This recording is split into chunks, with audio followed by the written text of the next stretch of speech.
विद्यार्थियों नमस्कार। जय भारत जय Hind. History by captain doctor Rajendra J Maan Singh ऐतिहासिक अध्ययन और अनुसंधान की इस कक्षा में मैं कैप्टन डॉक्टर राजेंद्र आपका स्वागत और अभिनंदन करता हूं।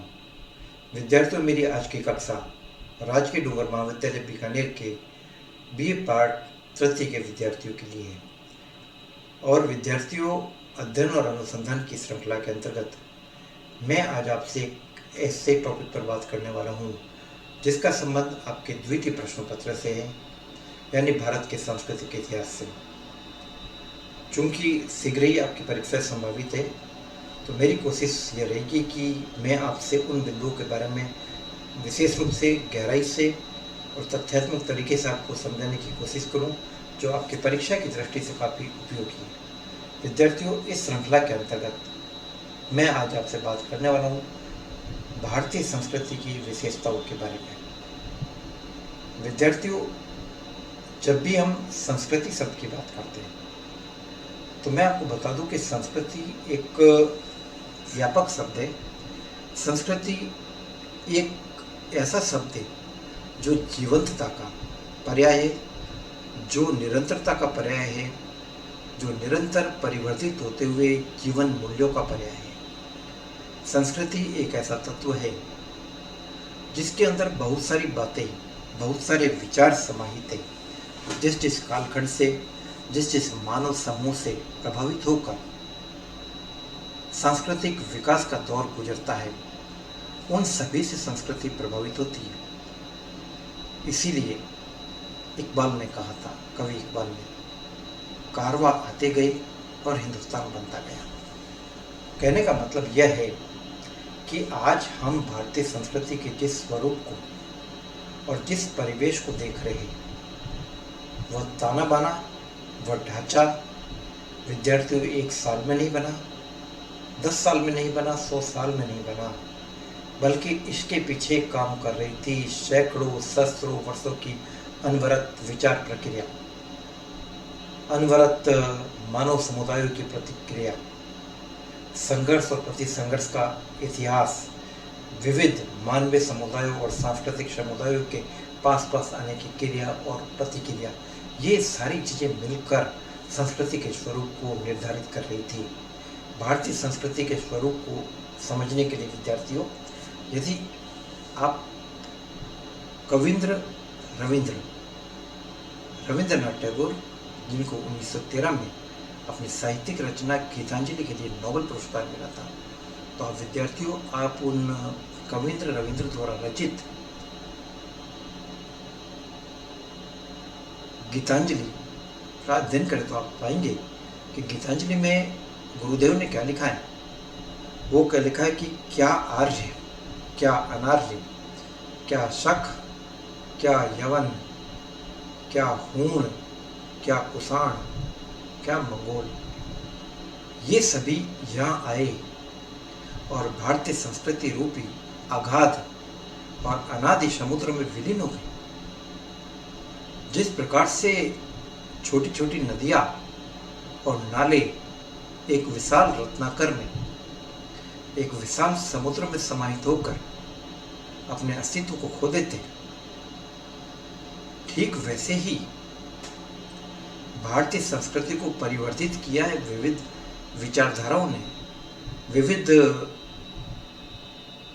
मानव समूह ने, उनके विचारों ने, उनकी प्रतिक्रियाओं ने। आर्य यहाँ पर आए, हालांकि आर्यों की उत्पत्ति के बारे में काफ़ी बातचीत चल रही कि क्या आर्य बाहर से आए, क्या आर्य यहीं से आए। वर्तमान में जो शोध मिले उनके मुताबिक आर्य यहीं के निवासी थे, द्रविड़ भी यहाँ पे मौजूद थे। हम उस बहस में नहीं पढ़ रहे विद्यार्थियों। मैं आपको ये कह रहा हूँ कि आर्यों और द्रविड़ों के विचारों का समावेश हुआ, वे पास आए और एक मजबूत और विकसित संस्कृति के रूप में उभर कर सामने आए। तो विद्यार्थियों, आज की कक्षा में मैं आपसे इन्हीं बातों के बारे में बात करूँगा। हम जिसे भारत की गंगा जमुना संस्कृति कहते हैं, तो उसके अंदर बहुत सारे तत्वों का समावेश है। भारतीय संस्कृति की जब बात की जाती है तो बात की जाती है इसकी प्राचीनता की। भारतीय संस्कृति काफ़ी प्राचीन है, सहस्त्रों वर्ष पुरानी है। आज भी हमारे विवाह संस्कार जब होते हैं तो ऋषि पूज्य पंडित आज भी विवाह संस्कार में उन्हीं वैदिक मंत्रों का उच्चारण करता है जिनका प्रयोग आज से 2,500-4 साल पहले किया जाता था। यह और क्या नहीं है, यह संस्कृति की जीवंतता का एक साकार नमूना है। विद्यार्थियों, भारतीय संस्कृति अध्यात्म प्रधान संस्कृति है, रिलीजियस है, स्पिरिचुअल है। इसके अंदर मानव के लिए अपने सांसारिक कर्तव्यों का निर्वहन करते हुए मोक्ष प्राप्ति का प्रावधान है। भारतीय संस्कृति भौतिकवादी नहीं है, आध्यात्मिक संस्कृति है। जीवन के विविध पक्षों के सर्वांगीण विकास की अवधारणा दुनिया के कई और किसी भी तंत्र में देखने को नहीं मिलती है। यह अवधारणा केवल और केवल भारतीय संस्कृति में देखने को मिलती है। वैदिक ऋषियों ने मानव जीवन को 100 वर्षों का मानकर 4 बराबर भागों में हर कर्तव्य के निर्वहन के लिए कालखंड का प्रावधान किया है। चाहे हमारे आश्रम हो, चाहे हमारे पुरुषार्थ हो, चाहे हमारे संस्कार हो, इन सभी का उचित और समन्वित तरीके से पालन करने की बात कही गई है। जीवन को 100 वर्ष में मानकर 4 आश्रमों में बांटा गया। शुरुआती 25 वर्ष ब्रह्मचर्य आश्रम के लिए रखे गए, जिसमें ब्रह्मचारी जिससे बालक ज्ञान प्राप्त करता था।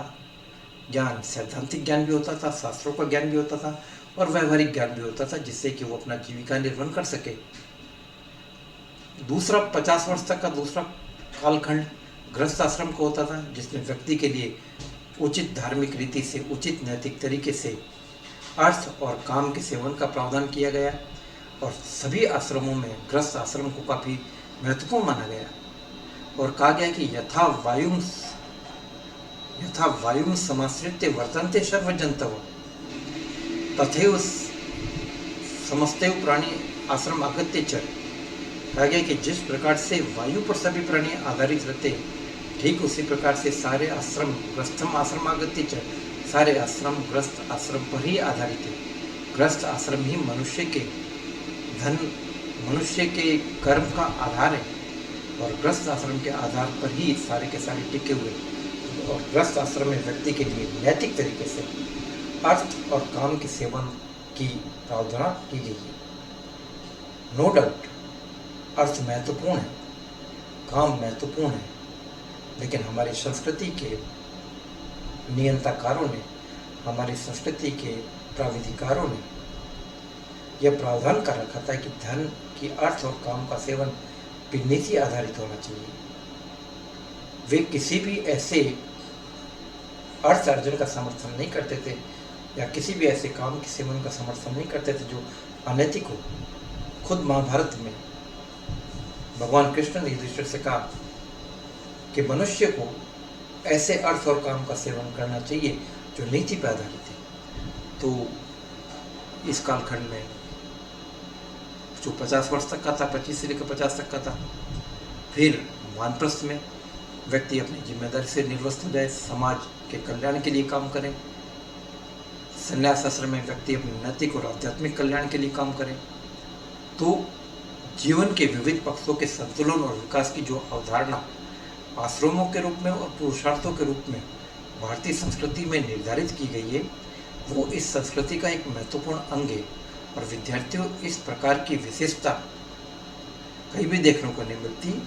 और हमारी संस्कृति न केवल प्राचीन है, बल्कि हमारी संस्कृति अबाधित है। हमारी संस्कृति निरंतर प्रवाहित है। आज मिस्र, यूनान, रोम, बेबीलोन की सभ्यताएं और संस्कृतियां इतिहास के पटल से चली गई है, लेकिन हमारी संस्कृति और हमारे सांस्कृतिक मूल्य आज भी वही है जो कई हजारों साल पहले थी। तो कहने का मतलब यह है कि हमारी संस्कृति निरंतर अबाधित है, प्रवाहित है। रोम, यूनान, मिस्र मिट गए जहां से, रोम, मिस्र, यूनान मिट गए जहां से, लेकिन कुछ बात ऐसी है कि अस्थि मिटाए नहीं मिटती हमारी। इससे महत्वपूर्ण बात विद्यार्थियों, इस गौरवपूर्ण भारतीय संस्कृति के लिए और क्या हो सकती है? हम समन्वयवादी थे। भारतीय संस्कृति समन्वयवादी थी।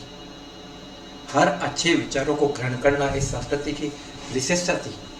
विद्यार्थियों, वराहमिहिर ने अपने ज्योतिष के ग्रंथ वृत्त संहिता में लिखा है यूनानियों के बारे में कि यद्यपि यवन मलेच्छ है, घृणित है, लेकिन अपने महान ज्योतिष ज्ञान के कारण हमारे लिए देवताओं के तुल्य पूजनीय है। यह हमारे सांस्कृतिक मूल्य थे जो इस बात की प्रार्थना करते थे कि ज्ञान चाहे कहीं से आए, ग्रहण करो। जिस प्रकार से सूर्य की किरणें चारों तरफ प्रकाश को फैलाती है, ठीक उसी प्रकार से ज्ञान की रश्मियों को हमेशा ग्रहण करने के लिए आगे रहना चाहिए। तो ये प्राचीन भारतीय संस्कृति के समन्वयवादी प्रकृति का एक उदाहरण है। मध्ययुगीन या पूर्व मध्ययुगीन दौर में आकर कुछ संकीर्णता हमें देखने को मिलती है, और जिसका उदाहरण अलबरूनी अपने ग्रंथ तवारीख हिंद के अंदर भी इस बात का संकेत देता है। लेकिन उसमें भी ये कहता है कि कंपेयर करते हुए कहता है कि ये लोग इतने उदार नहीं हैं, इतने खुले विचारों के नहीं हैं, ये संकीर्ण हो गए, लेकिन इनके पूर्वज इतने उदार और खुले रहते थे कि वे हर अच्छे विचार को अपनाने के लिए तैयार रहते थे। तो विद्यार्थियों, ये कुछ बातें हैं भारतीय संस्कृति के बारे में। आपसे ये प्रश्न पूछे जा सकते हैं, भारतीय संस्कृति का अर्थ, संस्कृति की कुछ विशेषताएं, 4 विशेषताएं या बहुत सारी विशेषताएं। आपको इन सभी बातों के लिए तैयार रहना होगा, और मैं कोशिश करूंगा कि आपसे मैं ज़्यादा से ज़्यादा बात करूं। और कोई और समस्या हो तो आप मेरे से इतिहास संबंधी किसी भी समस्या के लिए मेरे व्हाट्सएप नंबर 9928482295 पर संपर्क कर सकते हैं। जय भारत, जय हिंद।